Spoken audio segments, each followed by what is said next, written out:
시청자 여러분 안녕하십니까. 신통방통 윤태훈입니다. 이재명 대표의 최측근 정진상 실장에 대한 검찰의 압수수색이 어제 있었습니다. 검찰은 장시간 대치 끝에 압수수색을 했는데요. 어떤 의미 있는 증거들을 확보했는지 궁금해집니다. 자, 이보다 앞서 또 다른 최측근인 김용 부원장은 구속 기소된 상태죠. 공소장에 적시된 새로운 내용들을 만나보겠습니다. 아침 신문 함께하겠습니다. 조선일보입니다. 대장동 일당이 편의를 요구하면 이재명 성남시장이 시 정책에 반영해줬다라는 내용이 보도에 실렸습니다. 성남도시개발공사 수익 배당금 제한 등을 이재명 당시 시장에게 요구를 하면 그리고 그 요구를 하는 전달책은 유동규, 정진상이었다라는 보도가 실린 겁니다. 대장동 민간 사업자들이 이익 극대화에 필요한 편의를 봐달라고 유동규 전 성남 본부장에게 요구를 하면은 유동규 씨는 이를 정진상 실장에게 전달을 했고 이는 이재명 성남시장에게 전달이 돼서 결국 성남시 의사결정에 반영이 됐다는 겁니다. 법조계에서는 이재명 대표가 성남시장으로 민간업자 이익을 우선했다면 이건 배임 혐의가 적용될 수 있다라고 전망하고 있습니다. 다음 신문 보겠습니다. 동아일보입니다. 정진상 실장 수익 저수지에 뒀다. 이재명 선거 때 쓰자라고 말을 했다고 유동규 전 그리고 본부장 그리고 남욱 변호사 조사 과정에서 검찰이 진술을 확보했습니다. 자, 김만배 씨가 가진 대장동 사업 지분 49.2% 중에서 24.5%에 해당하는 수익금 700억 원이 더불어민주당 이재명 대표 선거 자금 등을 위해서 조성된 돈이라는 뜻이다라고 검찰은 해석하고 있습니다. 그리고 검찰은 압수수색 영장에 이 대표와 그리고 정 실장의 관계를 정치적 공동체라고 적시했다라는 내용도 담겨져 있습니다.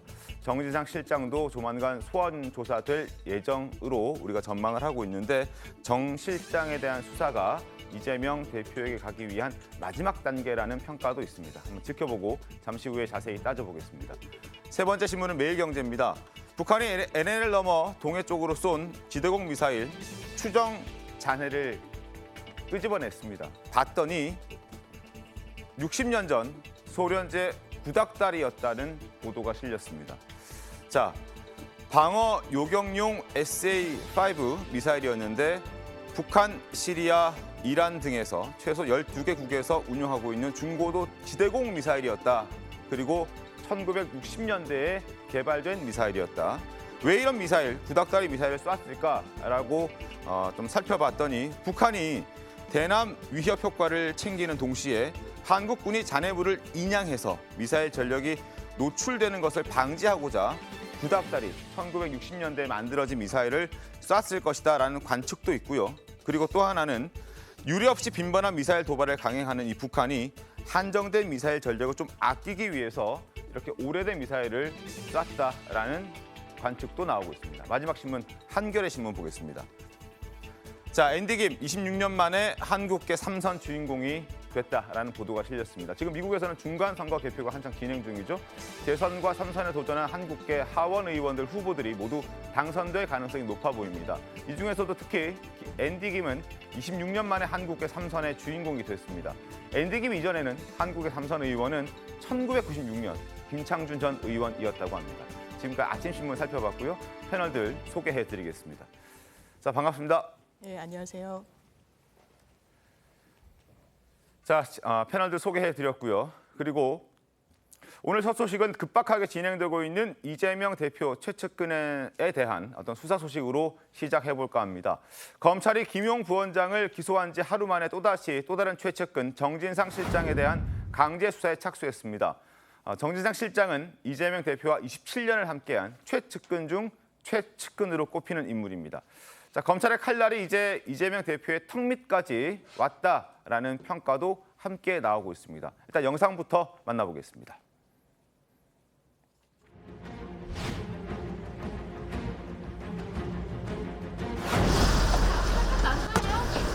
특사신 자가 어떤 내용인지.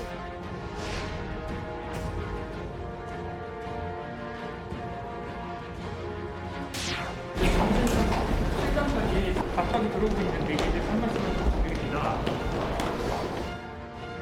이익공동체 대장동 형제들이 무너지고 있습니다.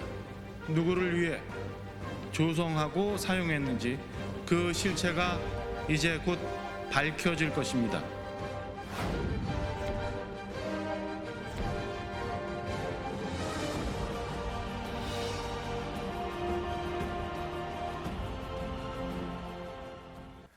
자, 복잡하게 돌아가고 있는 검찰 수사 상황들입니다. 핵심을 한번 짚어드리겠습니다. 조선일보 보시죠.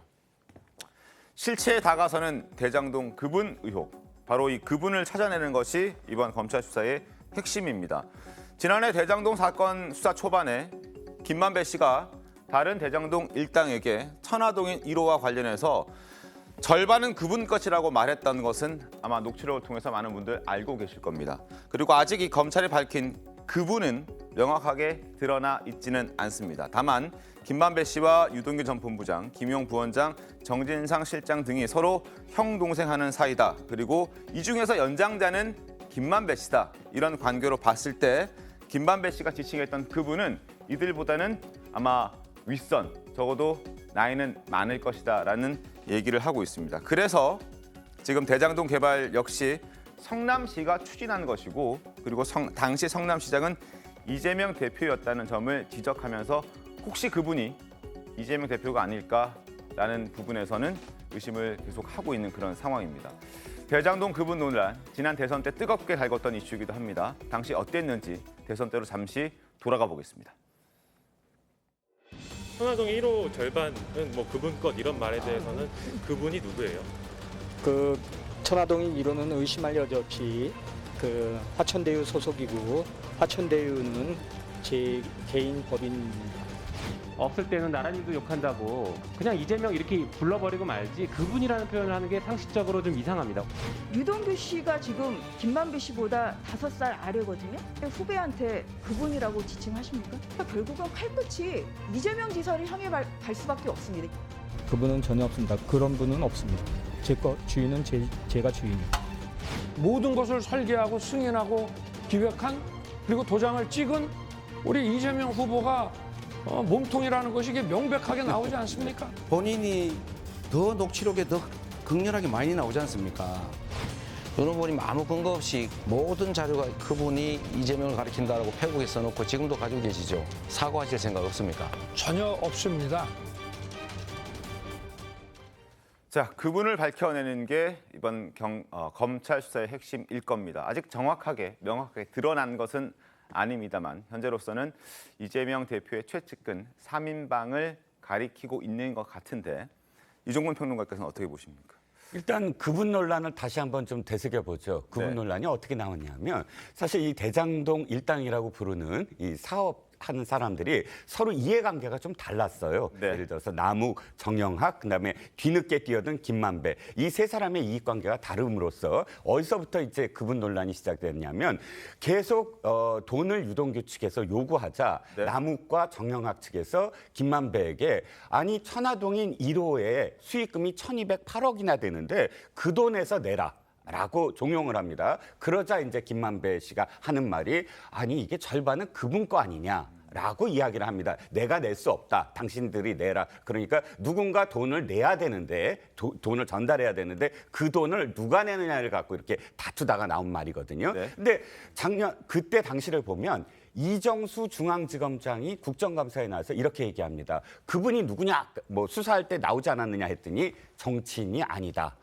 라고 얘기하거든요. 그리고 중앙지검장 밑에 산하의 대장동 의혹 수사 팀장이 김태훈 팀장이었는데 네. 당시 김태훈 검사가 유동규 씨가 실소유자다라는 그런 내용으로 기소를 해버립니다. 그러니까 네. 당시는 유동규 씨가 실소유주처럼 그분인 것처럼 이 700억을 모두 유동규 씨가 가져가는 것처럼 해서 이 수사가 종결이 되고 재판이 열렸죠. 지금 아시다시피 유동규 씨가 내가 아니다라고 네. 이야기를 하고 여기서 이제 폭로가 시작이 되면서 정진상 압수수색, 그다음에 김용 구속까지 이루어졌습니다. 그러면 이 세 사람 선에서 그칠 수가 있을까요? 뒤돌아보니까 돈을 달라고 한 시점들이 모두 다 선거와 관련이 있더라.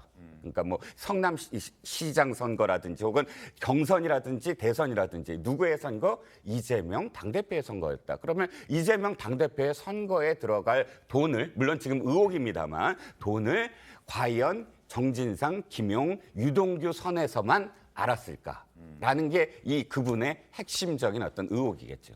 그렇습니다. 실제로 오늘 아침 신문들을 쭉 살펴보면요. 수사의 끝이 이재명 대표를 향하고 있다는 걸 느낄 수 있습니다. 동아일보 좀 보겠습니다.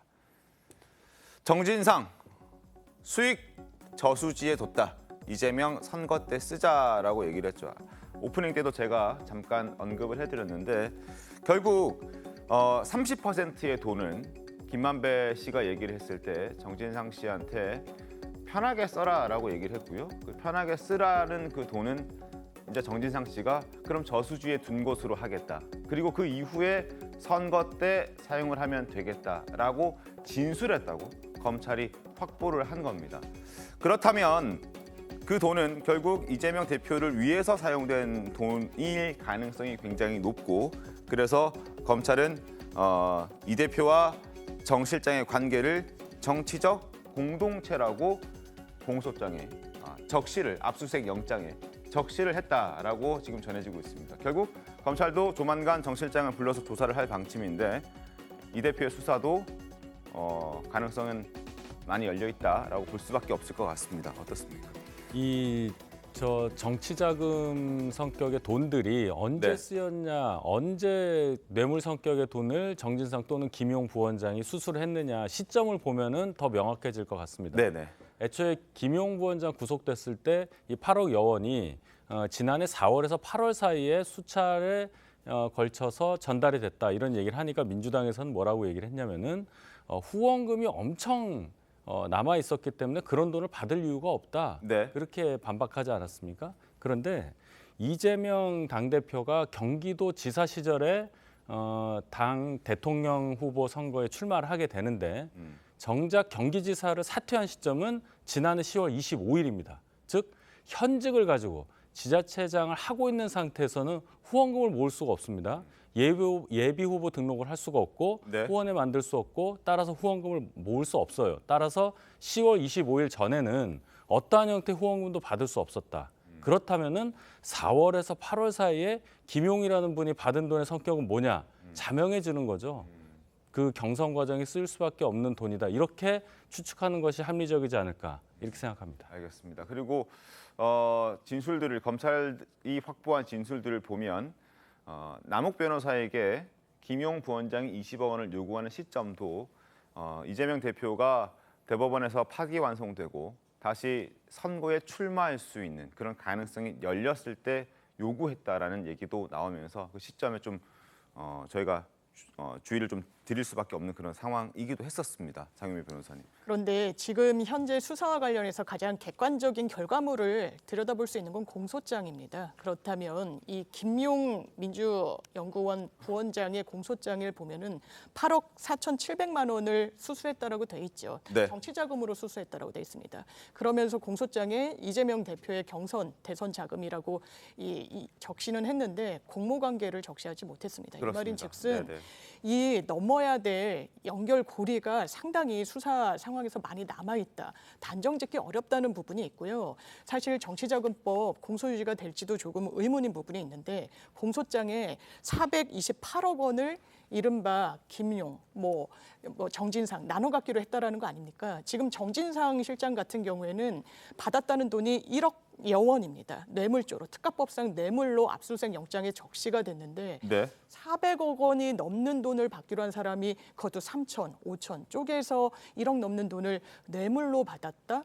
이렇게는 좀 양립하기 어려워 보이는 부분도 있고 그러니까 일단 객관적으로 진단했을 때 네. 저는 이재명 대표의 턱 밑까지 수사가 차오르는 건 맞다라고 생각합니다. 그렇지만 이게 실체가 있는 부분인지와 관련해서는 검찰 수사에서 점검해야 될 부분이 아직 많이 남아 있습니다. 알겠습니다. 그리고 특히 검찰은 정진상 실장과 지금 대장동 일당과의 어떤 그 유착 관계 이런 부분에 꽤 많이 들여다보고 있는 것 같습니다. 현재까지 파악된 내용은 이렇습니다. 화면 함께 보겠습니다. 검찰이 파악한 정진상과 대장동 팀의 유착 관계에 대해서 정리를 해봤습니다. 일단 대장동 개발에 특혜를 제공했다. 그리고 대장동 지분을 차명으로 보유하고 있었다. 김만배 씨에게 20억 원을 요구했다. 이런 내용들이 지금 검찰들이 이들과 정진상 씨가 유착 관계에 있다라고 보는 근거인 것 같습니다. 김진진 변호사님, 일단 확인된 금액은 1억 4천만 원을 받은 거잖아요. 네. 그 부분에 대해서는 일단 뇌물죄가 적용이 되는 건가요? 네, 그 좀 전에 이제 장 변호사님 말씀해준 거에 약간 연장선인데, 네네. 그 이제 아까 표현에 이제 공소장 표현에 정치 공동체라는 이제 표현이 나왔습니다. 이게 이제 어떤 의미냐하면 사실상 법적으로는 이제 공범이라는 내용이거든요. 네. 그런 의미로 볼 수 있는데, 근데 지금 이제 진행되는 수사 단계에서는 지금 정치자금법만 일단은 문제가 되고 있는 겁니다. 지금 김용 부원장도 정치자금법 위반으로 기소가 됐고, 근데 지금 제가 볼 때는 이재명 대표에 대한 어떤 증거가 부족하거나 공소 유지가 어려워서 이렇게 지금 이재명 대표에 대한 어떤 명시적인 이런 언급이 없다기보다는 좀 전에 나온 것처럼 뭐 특혜 제공이나 아니면 뭐 지분 차명 보유, 추가적인 뭐 금원 요구나 이런 게 있다고 한다면 별도의 이제 배임죄나 또 여기 더하면 뭐 뇌물죄, 이제 추가적으로 기소할 만한 사안들이 계속해서 더해지게 돼 있거든요. 그러니까 이런 부분까지 전체적으로 확보를 한 다음에 뭐 네. 기소를 하든지 이런 법적 절차를 취하려는 스탠스를 갖고 있는 것이지, 지금 어떤 이재명 대표에 대한 어떤 수사 단서가 없다거나 공소 유지가 어려워서 지금은 정치자금법만 다루고 있는 상황이거든요. 이 상황에서 이재명 대표가 포함되지 않은 걸 가지고 이제 그렇게 해석하기는 조금 어렵다. 저는 이제 그렇게 생각합니다. 포함될 가능성은 충분히 열려 있다. 앞으로 충분히 열려 있는 거죠. 이 말씀이신 거죠. 알겠습니다. 그리고 또한 검찰은 지난해 유동규 전 본부장이 압수수색 당할 당시에 정진상 실장이 유동규 전 본부장과 통화한 내용도 파악을 하고 있습니다. 어떤 내용인지 화면 보겠습니다. 압수수색이 곧 진행된다. 이 부분도 좀 궁금한 부분이죠. 어떻게 압수수색이 진행되는지를 미리 알았을까라는 부분도 좀 따져봐야 될 것 같은데. 그리고 정혁학 회계사가 대체 이 사건에 대해서, 이 사안에 대해서 얼마나 알고 있느냐를 물었다고 합니다. 유동규 전 본부장에게. 그리고 수사 방향은 어떻고 불똥이 어디까지 튈 것 같으냐라고 질문했다고 하는데, 그만큼 정진상 실장과 유동규 본부장은 가까웠고 수차례 연락한 것도 확인된 바 있습니다. 그리고 이 통화 직후에 휴대전화를 바깥으로 던져버렸죠. 자, 다급하게 휴대전화를 파손해라는 지시도 한 것으로 전해지고 있습니다. 성치윤 행정관님, 일단 이 부분을 봤을 때 정진상 실장이 대장동 일당들과 굉장히 친밀한 관계를 유지하고 있었고 어떤 공모 관계에 있었다라고 부분은 저희가 지울 수는 없을 것 같은데 어떤 의견이십니까? 일단 핸드폰이라는 것이 이제는 단순히 통화 내용만 담고 있는 것이 아니라 그 소유자의 모든 정보를 담고 있지 않습니까? 그렇기 때문에 이 피의자의 입장에서는 이 핸드폰을 숨기는 것이, 뭐 보호하는 것이 뭐 방어적인 입장에서 당연히 진행된 것이라 보고요. 예전에 뭐 한동훈 장관도 자신의 수사가 진행됐을 때 네. 자신의 비번을 걸고 이랬던 적도 있지 않습니까? 그런 경우로 봤을 때 뭐 이런 것들, 핸드폰을 파기하거나 좀 방어하려고 하는 것 자체가 문제가 됐다고 보지는 않고, 대신에 저런 과정을 봤을 때 분명히 말씀하신 대로 정진상 실장과 유동규 본부장 사이에 뭔가 있다라고 검찰은 볼 수밖에 없는 것이고, 네. 하지만 문제는 이제 검찰이 이런 의구심을 갖고 이제 수사를 진행하는 것과 실제 이거를 입증하는 것은 다른 문제라고 보고요. 그리고 이것을 넘어서 지금 검찰이 목표로 하고 있는 과연 이재명 대표까지 이것이 연결될 수 있는 것인가라는 것도 증명하는 것도 또 한 단계 어려운 것이라고 보고요. 또 과거에 이런 정치자금이나 대선자금 수사 이런 사례들을 봤을 때 이 후보자까지 가는 경우, 또 이 실제 자금이 쓰인 것까지 증명하는 경우는 매우 힘들었던 사례들이 많기 때문에 앞으로의 재판 과정을 좀 더 많이 지켜봐야 되지 않을까 생각합니다. 알겠습니다. 충분히 지금 말씀해 주신 대로 이 수사가 진행이 되고 있고, 그러나 유동규 전 본부장과 남욱 변호사의 진술을 위주로 보도도 나오고 있고 검찰도 수사를 하고 있는 것으로 지금까지는 우리도 알고 있습니다. 어떤 근거가 있는지는 아직 드러난 것은 없습니다. 물론 미리 근거를 알렸을 때 방어 논리를 제공해 줄 수 있다는 차원에서 검찰이 근거를 공개하고 있지는 않는 것 같지만, 그러나 정진상 실장에 대한 압수수색 그리고 김용 부원장에 대한 구속 기소가 이루어진 만큼 정치적으로 공동체라는 평가도 있었고, 그리고 아마 많은 부분에서 오랜 세월 함께했기 때문에, 그리고 실제 이재명 대표도 이 정진상 그리고 김용 부원장 같은 경우에는 정말 최측근이다라고 인정을 한 터이기 때문에 과연 이들이 한 일을 이재명 대표가 몰랐을까 하는 부분은 저희도 의심을 할 수밖에 없습니다. 자, 과거 두 사람에 대해서 최측근임을 인정했던 이재명 대표의 목소리를 한번 들어보겠습니다. 김용 대변인, 전 대변인은 사실 지역에서 무슨 뭐 조합 활동을 하고 있는데 제가 이 차출을 했다고 하면 정확하게 맞을 겁니다. 제 본심과 같은 사람이어서. 이분은 측근이라고 말씀하신 적 있으시죠? 그럼요. 정진상 실장과 이재명 대표가 얼마나 가까운지, 왜 정치 공동체라고 검찰은 적시를 한 건지 화면 보겠습니다. 이재명과 정진상, 변호사 시절부터 두 사람은 인연을 맺어왔습니다. 사무장이었고요. 성남시장 시절에는 성남시 정책실장이었습니다. 그리고 경기지사 시절에는 경기도 정책실장을 맡았고 민주당 대선 시절, 대선 후보 시절에는 선대위 후보 비서실 부실장을 맡았습니다. 민주당 대표가 되고 나서도 당의 정무조정실장을 역임하고 있죠. 27년 동안의 인연입니다. 그렇기 때문에 검찰은 정진상 실장과 이들을 이재명 대표를 정치적 공동체라고 적시를 한 겁니다. 다시 신문 보겠습니다. 조선일보입니다. 이재명 측근 3인방 김용, 정진상, 유동규, 대장동 일당 위에서 건설업자 배제 등 경쟁자를 제거해 준 것도 있다라는 진술도 검찰이 확보한 겁니다. 2014년 이재명 성남시장 재선 직후에 이들 3인방과 김만배, 의형제를 맺었으며 대장동 민간사업자 선정을 약속합니다. 술자리도 자주 가졌다라는 얘기들이 있죠. 대장동 사업에 특혜를 제공해 주겠다라고 약속을 하는 겁니다. 그리고 대장동 일당 요구대로 실제로 많은 것들이 이루어졌습니다. 타은행권의 컨소시엄 참여를 막으려고 금리 마진을 낮추는 내용도 포함이 돼서 결국 이익 배당까지 몰아주기 구조로 설계했다는 게 검찰의 판단입니다. 그리고 이들이 줬다는 특혜들은 성남시의 인허와 관련된 것들이 굉장히 많습니다. 최종 결정권자인 당시 성남시장인 이재명 대표였고 법조인들은 검찰 판단은 이 대표가 민간업자에 대한 특혜 내역을 사전에 보고받았고 인지한 상태에서 대장동 사업을 추진했다는 것이다. 이 대표가 대장동 수사에 결국 최종 종착점이 될 것이다. 이렇게 설명을 하고 있습니다. 김진희 변호사는 이 부분에 대해서 어떻습니까? 네.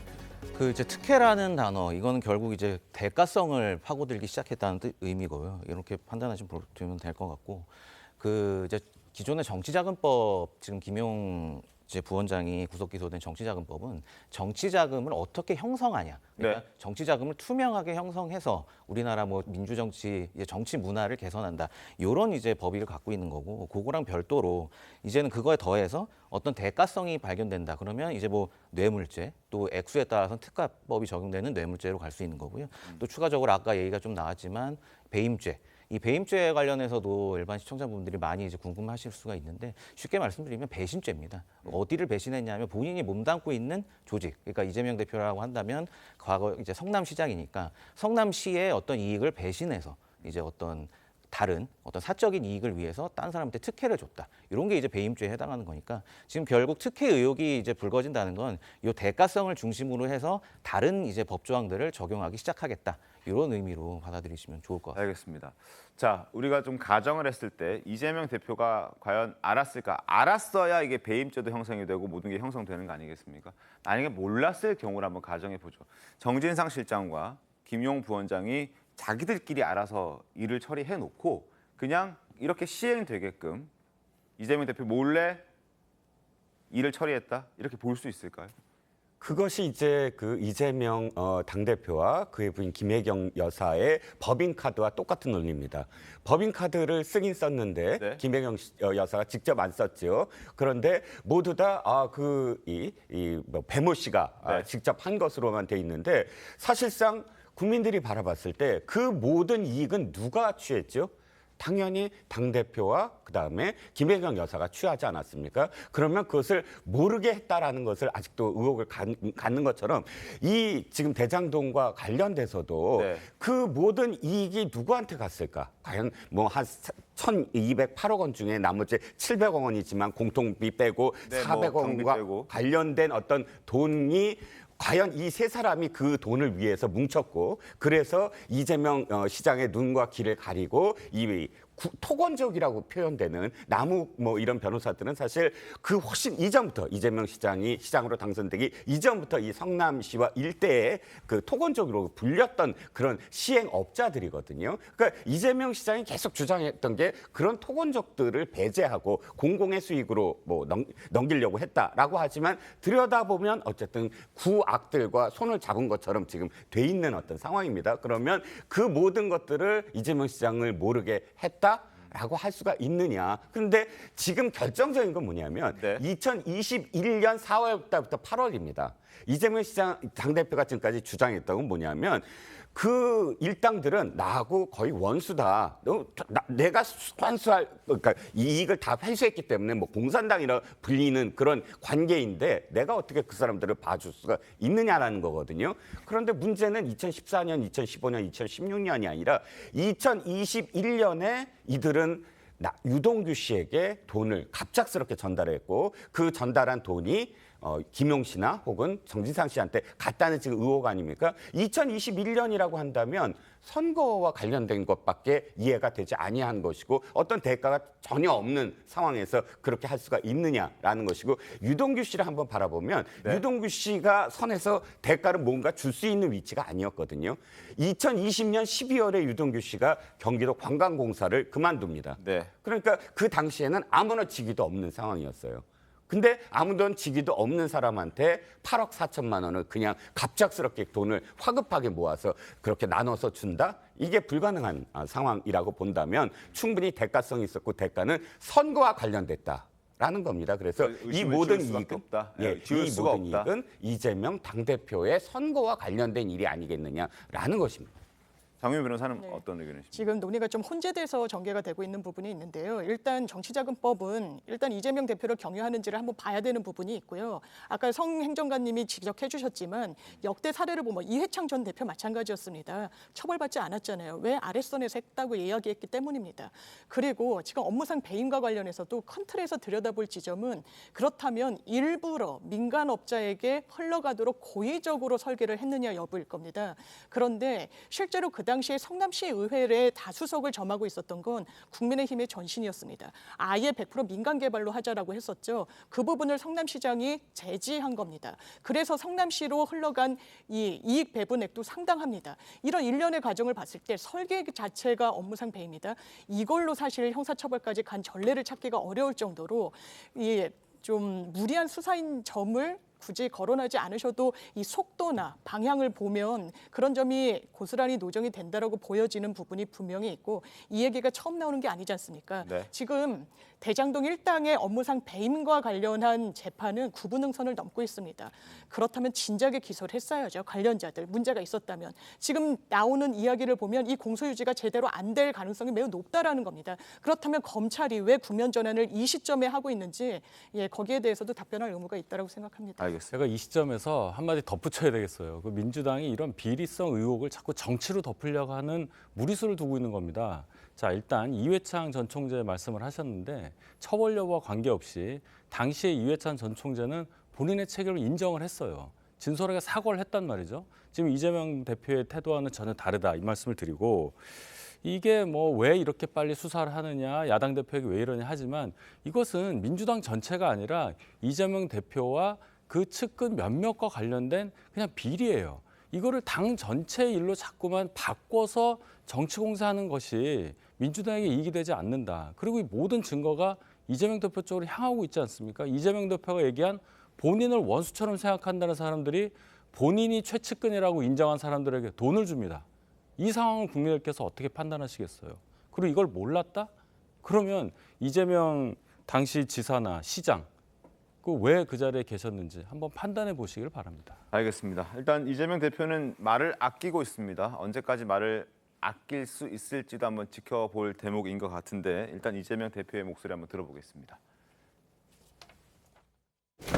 검찰 행태도 정치 탄압이라고 보시는지요? 뒤쪽으로 옆쪽으로 이동하시죠. 다음날 또 압수수색 들어온 건데 이에 대해서 입장은 좀 없으실까요? 지금 당사에 불정까지 압수수색이 들어왔습니다. 한마디로 밀지 마시고요. 천천히 이동하십시오. 실장까지 압박이 들어오고 있는데 이에 대해서 한 말씀 드립니다. 자, 최근에 이재명 대표가 주변 인사들에게 좀 지친다라는 표현을 했다라는 얘기도 전해지고 있는데 이번 수사 상황을 좀 지켜보면서 과연 이재명 대표를 향해서 검찰의 수사가 뻗어나갈 수 있을지도 한번 지켜보겠습니다. 그리고 지금부터는 다른 주제 가겠습니다. 문재인 전 대통령의 풍산개 2마리 반납을 놓고 이 또한 정치권이 좀 지저분하게 연일 맞붙고 있습니다. 관련 내용 영상으로 먼저 만나보겠습니다.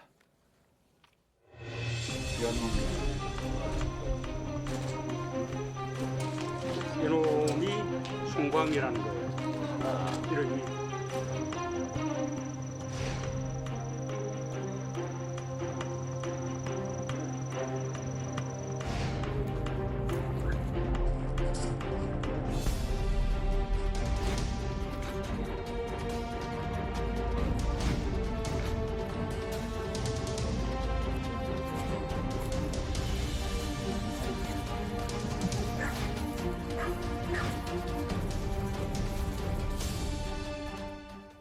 자, 풍산개 반환 논란에 대해서 문재인 전 대통령이 직접 메시지를 냈습니다. 아주 강하게 불쾌감을 내비쳤습니다. 신문 보시죠. 조선일보입니다. 문 전 대통령, 지금 감사원이라면 감사에 나설지도 몰라서 풍산개를 반납하겠다. 이렇게 얘기를 했습니다. 관리비 250만 원 지원이 이루어지지 않자 파양했다는 논란이 일자 반납 이유를 감사 지적이 있을 수 있기 때문이라고 설명을 한 겁니다. 그러나 페이스북에 올린 내용을 조금 더 들여다보면 사료값을 말하는 사람들이 있는데 지금까지 양육에 소요된 인건비와 치료비를 포함한 모든 비용을 퇴임 대통령이 부담해온 사실을 아는지 모르겠다. 심지어 풍산개들을 양산으로 데려오는 비용, 대통령 기록관이 지정한 장소까지 데려다 주는 비용까지 모두 부담을 했으니 그리고 지난 6개월 동안 대통령 기록물인 반려동물들을 무상으로 양육하고 사랑을 쏟아준 것에 대해 오히려 고마워해야 할 것이다 라고 얘기를 하고 있습니다. 윤희석 대변인님, 국민의힘에서는 이봐라, 결국 돈 때문이라는 거 아니냐라는 지적들이 나오거든요. 일단 문 전 대통령 말씀을 좀 들어보면은 그 측의 이제 주장인데요. 풍산개를 전직 대통령이 이관 받아서 관리할 수 있을 만한 근거가 없어서 지금의 감사원에서 문제 삼을 수 있다는 걸 먼저 얘기를 하는데 지금 보면 지금 시행되고 있는 시행령 상에도 이관 받을 수 있는 근거 규정이 있습니다. 대통령이 받은 선물이 동물이나 식물이어서 국가에서 관리하는 것이 부적절하다고 생각이 된다면 다른 기관의 장이 관리하는 게 효율적으로 글로 이관할 수 있다 이런 규정이 있단 말이죠. 네, 그렇죠. 그렇기 때문에 임기 마지막 날 풍산개에 관련한 국가기록물 기록관하고 대통령 기록관하고 협의를 해서 양산으로 데려온 거잖아요. 거기서부터 근거가 있기 때문에. 근데 이제 와서 말씀하신 걸 들어보면 마치 후속 조치가 없기 때문에 거기에 관련한 그렇게 말씀하셨는데 그 후속 조치라는 것은 결국은 보면은 예산상의 지원과 관련한 후속 조치가 없다는 것으로밖에 해석이 안 되는 거죠. 그래서 지금 물론 국가가 어떤 대통령이 받은 선물을 강제로 관리하게 하고 그 비용을 강제로 물게 하고 그런 건 아닙니다만은 지금 말씀하시는 것이 결국은 보면 예산상 지원이 없어서 그것 때문에 본인이 어떤 불만족스러워서 개들에 대한 이런 조치를 했다고밖에 해석이 안 되기 때문에 더 세밀한 반박을 좀 하셔야 될 것 같습니다. 문재인 대통령 측은. 성춘 행정관님, 결국 법 때문이라고는 하지만 결국은 돈 때문인 것 아니냐라고 국민의힘 비판하고 있는데 여기에 대해서는 어떤 의견이십니까? 일단 평소에 문재인 대통령께서 이 반려견들이나 풍산개들 어떻게 아끼셨는지를 보고 들었기 때문에 매우 지금 안타까운 상황이라고 생각을 하는데요. 네. 일단 저는 비용 문제를 지금 국민의힘 측에서 주장을 하고 있는데 지금 밝히신 대로 어제 대통령께서 밝히신 대로 6개월 동안 이 모든 비용을 개인적으로 부담을 하셨고 제가 알기로는 지금 알려진 바로는 250만 원 정도다 그 이상의 비용이 든 것으로 알고 있습니다. 그걸 개인적으로 모두 부담을 하셨다는 점 그리고 또 하나는 어제 내가 입양할 수 있으면 하겠다라고 밝히셨다는 것은 이런 제도적 문제들이 다 해결돼서 입양을 하게 된다면 또 문 대통령의 개인 비용으로 모든 거를 다 감당하셔야 되는 부분인 거거든요. 위탁 관리를 계속 하겠다라는 것도 아니고 입양하는 것이 가장 최선이다라고 말씀하신 것 자체가 나는 비용을 부담할 의사는 언제든지 있다라고 말씀하신 것이기 때문에 마치 이 250만 원 정확한 비용은 알 수 없으나 이 비용 때문에 문 대통령이 이 친구들을 다시 보냈다고 주장하는 것은 좀 너무 터무니없는 주장이 아닌가 생각합니다. 결국 그 고미와 송강이도 대통령 기록물이기 때문에 동물이라서 저희가 기록물이라고 말하는 게 좀 어색하긴 합니다만 기록물이고 그래서 대통령 기록물법에 의해서 관리가 되어야 된다는 차원에서 지금 법적으로 좀 미비하다. 그래서 문 전 대통령을 키울 수 없다라는 입장으로 얘기를 하고 있고 민주당도 그렇게 대변을 하고 있습니다. 그런데 여기서 아무도 그동안 거론하지 않았던 감사원이 등장을 합니다. 감사원의 감사 때문에 키울 수 없다? 이 얘기는 어떤 의도일까요? 감사원의 감사가 자신을 향해서 있다라는 걸 의식한 정치적 발언으로 해석이 됩니다. 왜냐하면 우리가 서해 피격 사건 기억하시지요? 서해 피격 사건으로 말미암아 지금 전직 장관들이 수사를 받고 있습니다. 결국은 그것도 윗선 마지막 선이 문 대통령이 아닌가라는 그런 그 보도가 계속 나오고 있어요. 그런데 그것과 관련해서 감사원 감사 결과가 나오지 않았습니까? 네. 감사원 감사 결과가 당시에 은폐했고 조직적으로 의도적으로 월북을 몰아갔다. 뭐 이런 내용들을 지금 의식해서 문 전 대통령이 감사원 감사를 지금 언급한 게 아니냐. 도리어 이게 좀 비판적인 시각으로 이야기한다면 반려동물과 견주, 반려인들의 어떤 심정으로 생각을 한다면 내가 돈이 얼마가 들든 간에 시행령이 될 때까지는 내가 보호하겠다라고 나서는 것이 반려인들의 마음이거든요. 왜냐하면 자신이 그렇게 사진도 많이 찍히고 그다음에 내가 이렇게 풍산개를 기르고 있다라고 적재적소에 사실 타이밍 좋게 많이 국민들한테 알렸습니다.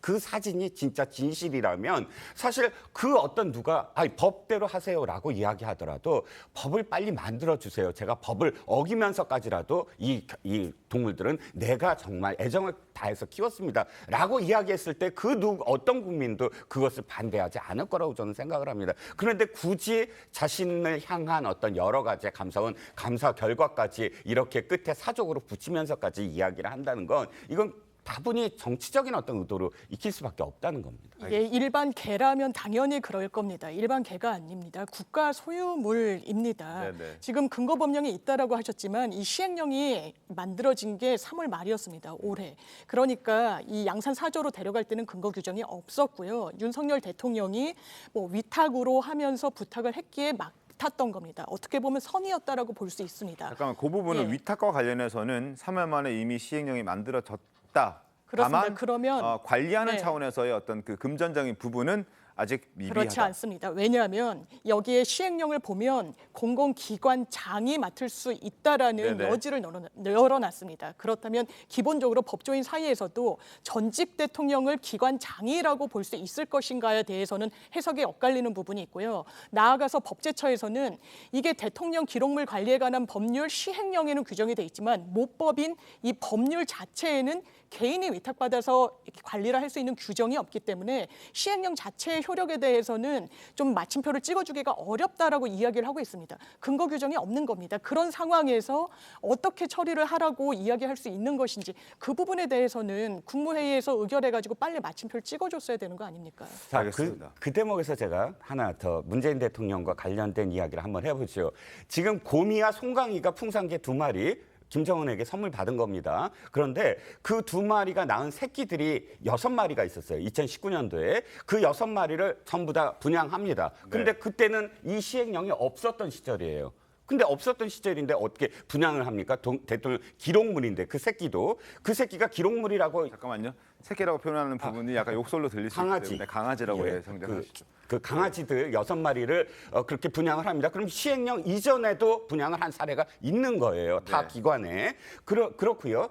이것이 그럼 강아지들은 대통령 기록물이 아니지 않느냐라고 만약 따지신다면 당시에 2018년도 한국일보 기사를 보면 이 6마리가 청와대 관계자 발을 기사입니다. 이 6마리가 국가 소유이므로 자신은 마루라든지 토리, 자신의 어떤 강아지 개들은 내 돈으로 사료를 먹이겠지만 이 6마리는 그 국가 소유물은 국가가 매긴다. 국가에서 세력값이 나온다라고 돼 있어요. 그러면 그 당시에도 이 6마리를 국가 소유라고 인정을 했거든요. 네. 그러니까 이때는 뭐 국가 소유고 아니면 시행령이 뭐 기관장이면 만들어졌기 때문에 뭐 아직 법이 없고 이게 일관성이 없다는 겁니다. 알겠습니다.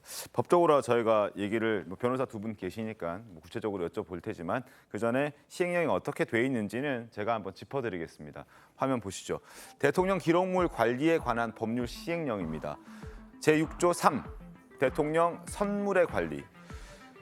대통령 선물이 동식물이어서 다른 기관에서 더욱 효율적으로 관리할 수 있다고 인정되는 것인 경우에는 다른 기관의 장에게 이관하여 관리하게 할 수 있다.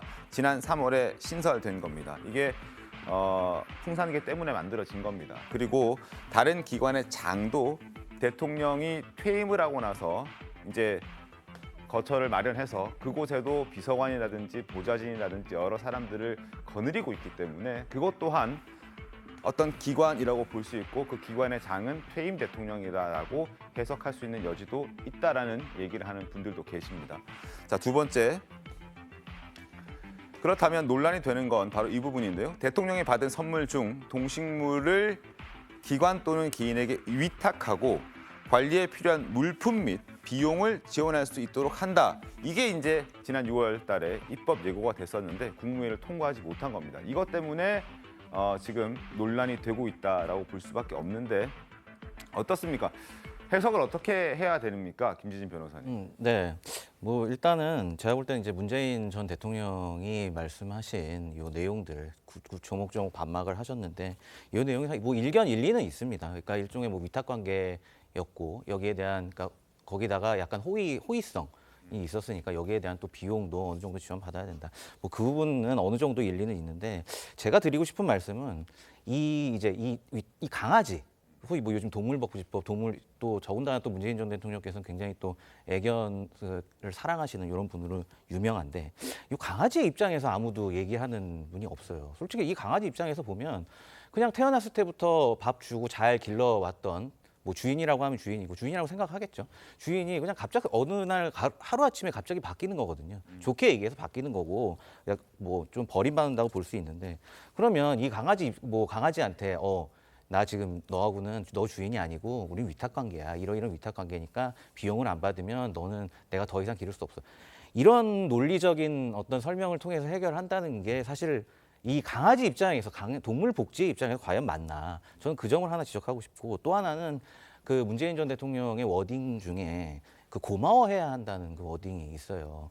이 내용을 면밀히 살펴보면 이거의 의미는 뭐냐면 결국에 위탁 관계고 또 애매한 위탁 관계이기 때문에 여기에 대한 내가 비용 지불한 요 부분도 일종의 굉장히 어떤 호의다. 그리고 그 비용을 받아야 된다. 굉장히 이런 법적인 그 논리로 이제 진행이 되고 있는 거거든요. 어떻게 보면 제가 볼 때는 저 문재인 대통령의 반박 자체가 일종의 변호사로서의 어떤 논리를 그대로 따라하는 것밖에 안 된다. 저는 그렇게 생각이 되고 과연 이 강아지 입장에서 어떤 복지를 생각해 본 적이 있나. 더군다나 한마디로 좀 감사원 말씀하셨는데 네네. 만약에 감사원이 문 대통령께서 이 강아지를 더 잘 기르시고 계속해서 기르신다고 할 때 감사원이 이걸 감사한다고 한다면 제가 볼 때 감사원은 어떤 정치적 역풍을 분명 맞을 겁니다. 알겠습니다. 자, 관련해서 신문 하나 더 보시죠. 중앙일보 사설인데요. 고민을 쿨하게 처리하다라는 제목의 사설입니다. 쿨하게 처리하면 그만이라니 세간에는 월 1,400만 원 달하는 대통령 연금을 받는 문 전 대통령이 고작 250만 원 때문에 반려견을 버렸다면서 그 인색함에 주목하고 있지만 사실은 그보다 더 냉정함에 소름을 끼쳤다. 그동안 오랫동안 키워왔던 강아지, 개를 이렇게 끈타니 뭐 이런 지적입니다. 2년 없는 미물도 아프면 눈에 밟히기 마련인데 3년 넘게 자식처럼 돌봐왔다는 이 반려견을 치료받는 와중에 쿨하게 반환해버리는 모습이 무슨 공포영화의 한 장면 보는 것 같았다라고 이 기자는 설명하고 있습니다. 임기 동안 가족이라면서 예약 판매 중인 지금 2023년 달력을 비롯해서 여러 해 문재인 달력에 고미와 송강이를 등장시켜서 적지 않은 인세를 챙겨놓고 한순간에 이렇게 물건 취급하다니라는 얘기도 이 기자는 하고 있습니다. 어쨌든 논란이 계속되면서 문 전 대통령의 과거 발언도 다시 주목을 받고 있는데요. 지난 4월이었습니다. 동물 학대와 관련한 국민청원에 답변하는 문 전 대통령 목소리 들어보겠습니다. 동물은 물건이 아닙니다. 반려동물은 가족과 같습니다. 모든 생명이 존중받는 사회로 나아갈 수 있도록 계속 노력해 나가길 바랍니다. 자, 그리고 또 하나 문 전 대통령이 임기 마지막 중에 국민청원 답변 지금 이렇게 얘기를 했던 부분이 있고요. 그리고 과거 조금 더 거슬러 올라가는 발언도 주목을 받고 있습니다. 화면 좀 띄워주시기 바라겠습니다. 자, 지금 바로 이 화면인데요. 당시 문재인 대통령이 이런 얘기, 후보가 이런 얘기를 했습니다. 박근혜 전 대통령의 그 진돗개와 관련된 이야기인데 5년 전 출마만 안 했어도 인수해서 키우고 싶다라고 했던 분 아니냐 이런 지적도 있습니다. 어떻습니까, 성치훈 행정관님? 방금 나온 그 국민청원 답변을 담당했던 담당자로서 그랬었습니까, 예, 당시에? 그렇습니다. 동물은 물건이 아니다라는 발언을 하신 이유가 있습니다. 네. 문재인 대통령 임기 동안 이 반려동물과 관련된 법안 처리를 위해서 노력을 하셨는데요.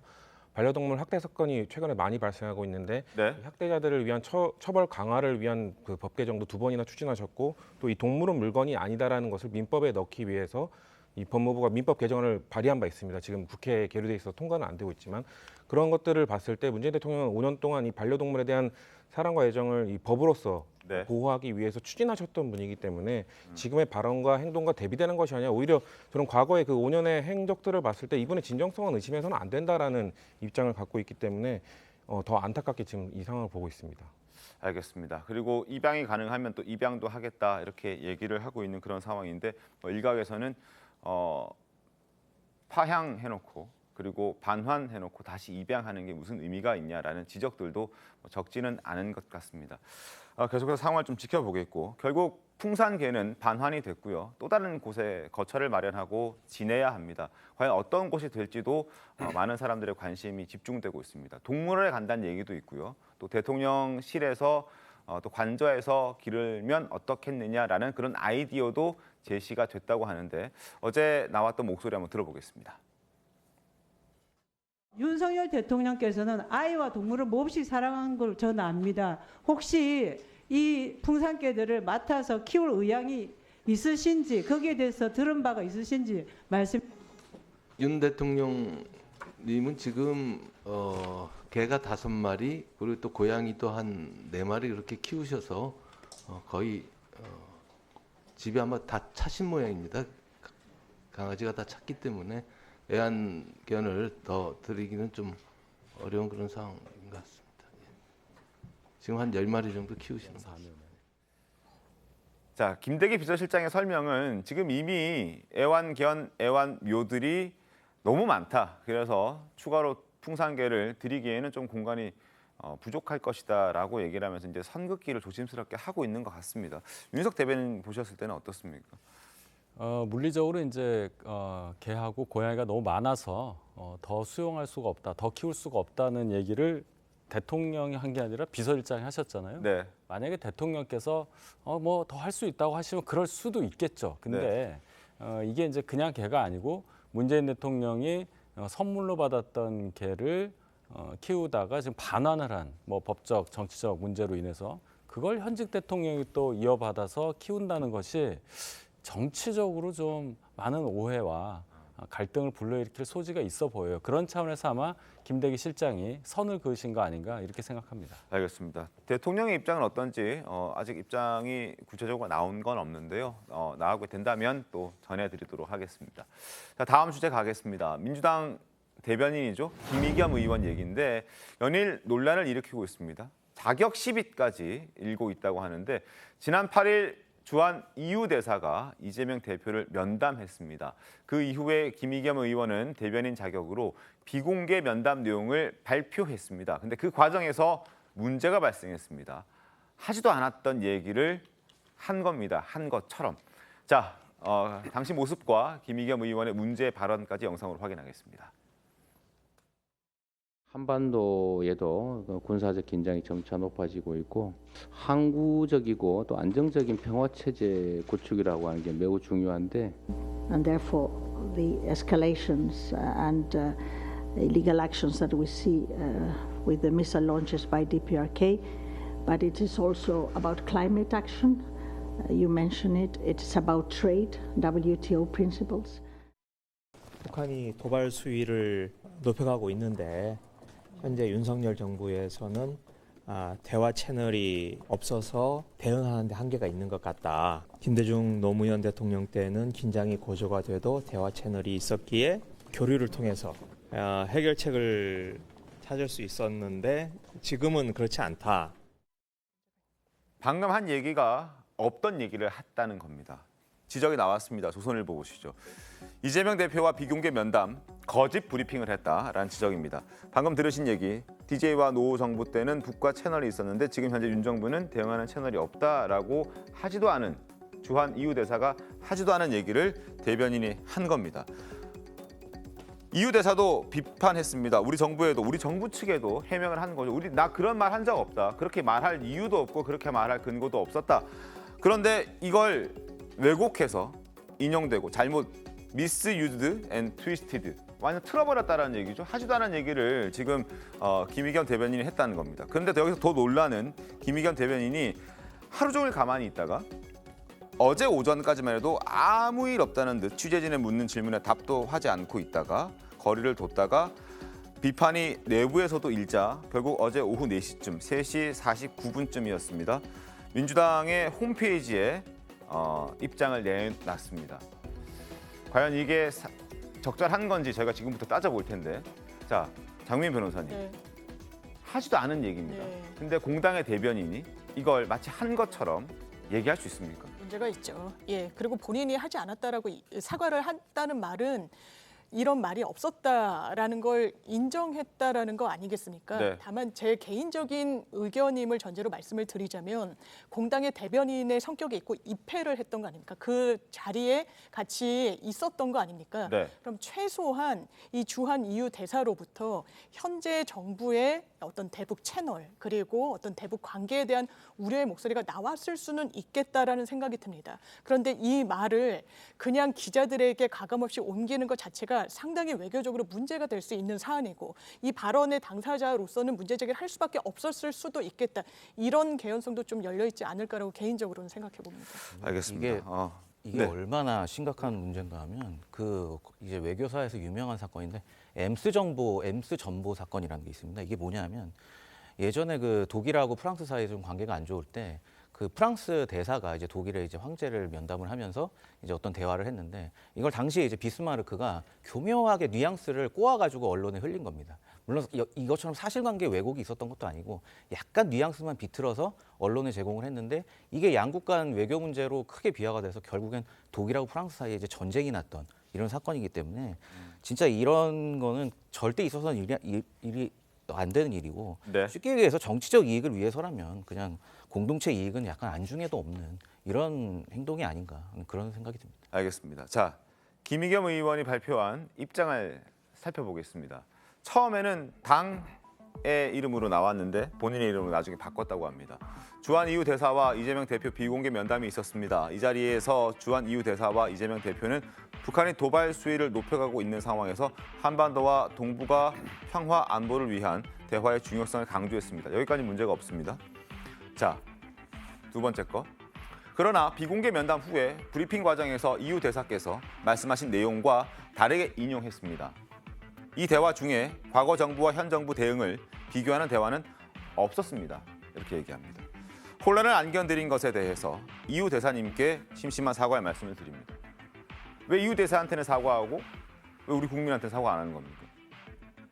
이게 도대체 이분이 기자 출신이잖아요. 네. 그리고 이런 문제가 한두 번이 아니고 같은 메시지라도 어떤 분이 전달하느냐에 따라서 국민들께서 받아들이는 정도가 다를 텐데 네. 이 정도 되면 제1야당 169석 가지고 있는 거대 야당의 대변인을 할 수 있는 상황이 아니라고 저는 봐요. 김의겸 의원은. 네. 기자 출신으로서 사실 보도에 충실해야 함에도 불구하고 하지도 않은 얘기를 한 것처럼 얘기한 것 자체는 직업 윤리, 물론 지금은 기자는 아닙니다만은 대변인으로서의 직분을 완전히 망각한 그런 행동이라고 봐야 하고 네. 아까 뭐 외교 문제도 말씀하셨는데 이유 대사가 참 점잖은 거예요.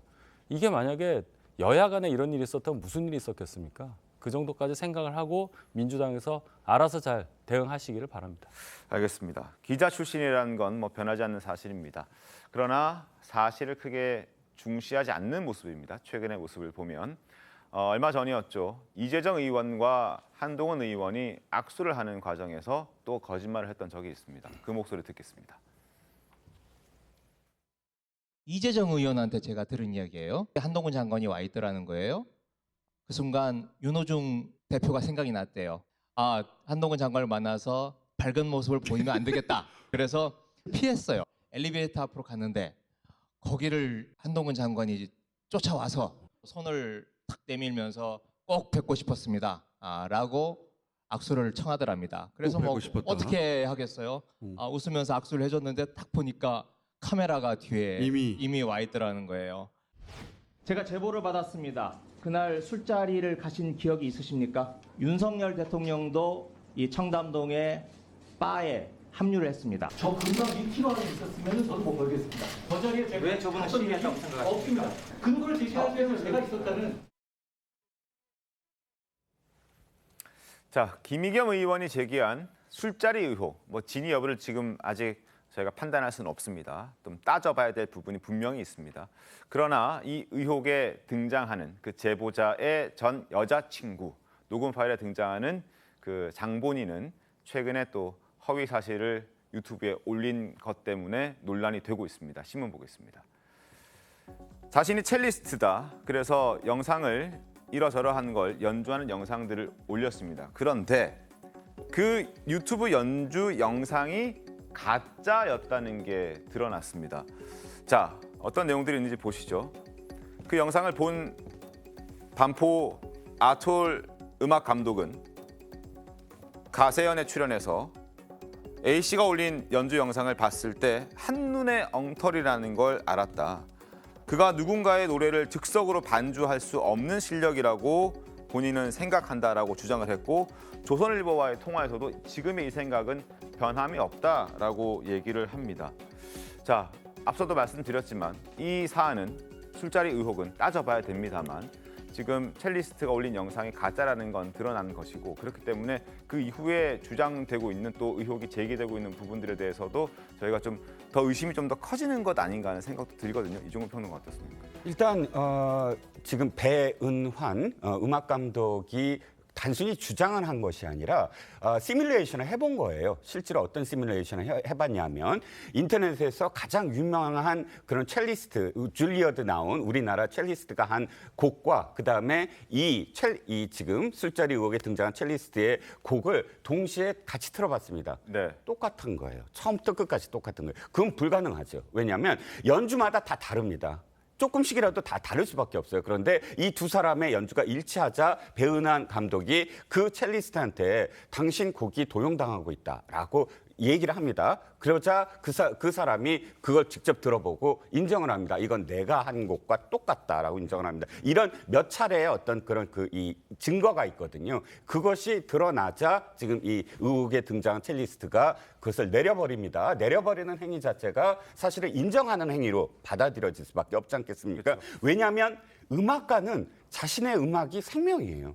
그것이 거짓으로 드러날 땐 자신이 첼리스트라고 이야기할 수 없는 지경에 이르지 않겠습니까? 그건 물론 이게 술자리 의혹과 별개의 문제라고 하더라도 최소한 내가 하나의 어떤 음악가로서의 자존심을 걸고 유튜브 활동을 해온 사람이 자신의 어떤 거짓을 인정하는 어떤 상황이 될 때 우리가 바라보는 이 사람의 또 다른 어떤 상황들은 어떻게 우리가 믿을 수가 있겠는가? 그러니까 일단 이게 별개라고 하더라도 최소한의 어떤 신뢰도가 지금 잃어버린 건 확실하다라는 겁니다. 성춘 행정관 어떻게 보십니까? 예, 뭐 안타까운 문제입니다. 저는 일단 기본적으로 국회의원이 어떤 질문이든 국무위원에게 할 수 있다고 생각합니다. 왜냐하면 다수의 국민들이 아닐지라도 일부 국민들이 의구심을 갖고 있다면 의견을 대변하는 이 국회의원은 질문을 할 수 있다고 생각하는데요.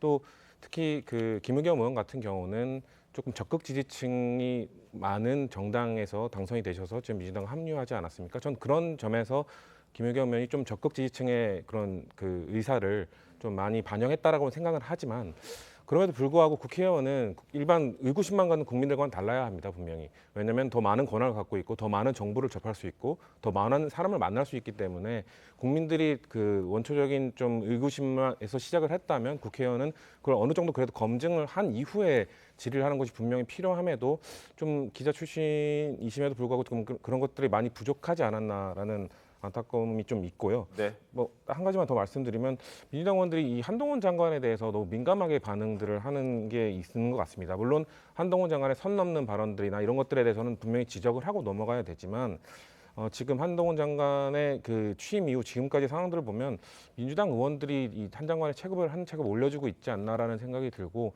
이런 현상이 나타난 이유는 보수 진영에 좀 아무래도 그 미래 자원이 부족하기 때문에 이 민주당이 이렇게 때리면 때릴수록 점점 인물이 커지는 상황들이 계속 나타나고 있다는 점에서 민주당 의원들이 좀 이런 것들을 조심하고 좀 더 신중한 자세를 보여줘야 되지 않나 생각합니다. 알겠습니다. 자, 조선일보 보도를 저희가 소개해 드렸는데요. 일단 가세연이라고 하는 그 유튜브 채널에서 음악 감독과 또 음악 관계자들의 일단 입장을 듣고 보도를 한 겁니다. 그러나 그 첼리스트 A 씨가 영상을 내린 점, 그래서 이것을 인정하는 것 아니냐 우리가 생각할 수 있지만 아직 구체적인 입장이 나온 건 아니고 본인도 인정한다라는 어떤 멘트가 나온 것도 아니기 때문에 일단 가짜로 보인다, 가짜로 의심할 수밖에 없는 상황이다라는 정도 선에서 저희가 보도를 말씀을 좀 드리겠습니다. 가짜다, 가짜도 드러났다라고 저도 표현을 했습니다만 그 표현은 제가 생각해도 좀 너무 단정적이었던 것 같다는 생각이 들어서 지금 바로 잡고 가겠습니다. 자, 그리고 황운하 의원과 한동훈 장관의 공방도 지금 좀 짚어봐야 될 것 같은데요. 황 의원은 어제 한 라디오 방송에 출연해서 한동훈 장관에 대해서 이렇게 얘기를 했습니다. 들어보겠습니다. 한 장관이 좀 스타의식에 빠져 있지 않느냐. 이것은 이제 관심을 받고 주목을 받고 그래서 자신에 대한 어떤 뭐 팬덤층을 형성하게 하려고 하는 그런 그 연예인 의식에 지금 빠져 있는 거 아닌가라는 생각이 듭니다. 근데 중고생 때의 어떤 소영웅주의 그걸 보는 듯합니다. 근데 받아들이는 한동훈 장관 입장에서는 의원님의 이런 평가를 자신에 대한 모욕이라고 생각할 수도 있지 않을까요? 이런 표현은 모욕적인 표현이라고 생각하지는 않습니다. 보는 시각의 문제죠. 관종이라는 표현도 그 관심을 받고 싶어한다라는 사람을 이제 요즘 젊은 세대들이 즐겨 쓰는 말로 저는 알고 있거든요. 네, 그 관심을 받고 싶어하는 사람 같은 맥락 아니겠습니까? 알겠습니다. 연예인처럼 행동하고. 말 그대로. 조금 전에 성시훈 행정관께서 지금 민주당 의원들이 지나치게 한동훈 장관을 지적하면서 한동훈 장관의 체급이 한 체급 더 커지는 그런 효과가 있다. 원치 않은 효과가 벌어지고 있다라고 지적을 했는데 황운하 의원은 그렇게 생각하지 않는 것 같습니다. 그리고 관종이라든지 뭐 연예인이라든지 좀 다소 국무위원에게 하기에는 자극적인 단어들도 등장을 했거든요. 그렇습니다. 보십니까? 관종이란 표현 적절하지 않습니다. 방송에서 국무위원 상대로 소영웅주의라고 지칭한 것도 저는 타당하지 않다라고 생각합니다. 그런데 그 잣대로라면 한동훈 장관도 국회에 출석해서 국회의원에게 정치적 음모론자라고 이야기했으면 안 됩니다. 왜냐하면 국회의원 개인을 존중하라는 의미가 아니라 국회의원 한 명은 선출직 공무원입니다. 국민으로부터 선택을 받은 사람들입니다. 국민을 존중한다면 국회의원에게 이런 모욕적인 언사를 할 수 있는 게 아닙니다. 국무위원 자리도 중요하죠. 그렇지만 정확하게 진단하자면 한동훈 장관은 윤석열 대통령의 선택을 받은 사람인 거죠. 네. 지금 한동훈 장관의 태도 그리고 어떤 발언에 대해서 시원하다, 굉장히 잘하고 있다라고 이야기하는 여론도 있다라는 거 알고 있습니다. 그렇다면 국무위원이 아니라 전당대회에 나가서 당대표를 하셔야죠. 통합을 해야 되는, 그리고 정치 영역에서 야당의 협의를 이끌어내야 되는 분이 이런 식의 발언하는 거 적절하지 않습니다. 알겠습니다. 자, 일단 관종이라는 표현에 저희가 좀 집중을 해봤는데요. 관종이라는 표현을 사용한 한 네티즌이, 나경원 전 의원에게 사용한 네티즌이 2020년 5월 부산지법 형사 12 단독에서 재판에서 벌금 70만 원을 선고받은 적이 있다고 합니다. 물론 1심입니다. 아직 결과는 좀 더 지켜봐야 하는데 이 또한 모욕죄에 해당될 수도 있다라는 그런 의견들이 있어서 저희가 황운하 의원의 발언까지 좀 다뤄봤습니다. 잠시 뒤에 돌아오겠습니다. 오늘 준비한 신통방통 여기까지입니다. 내일도 신통하게 돌아오겠습니다. 고맙습니다. I heard you got arrested in the street last night.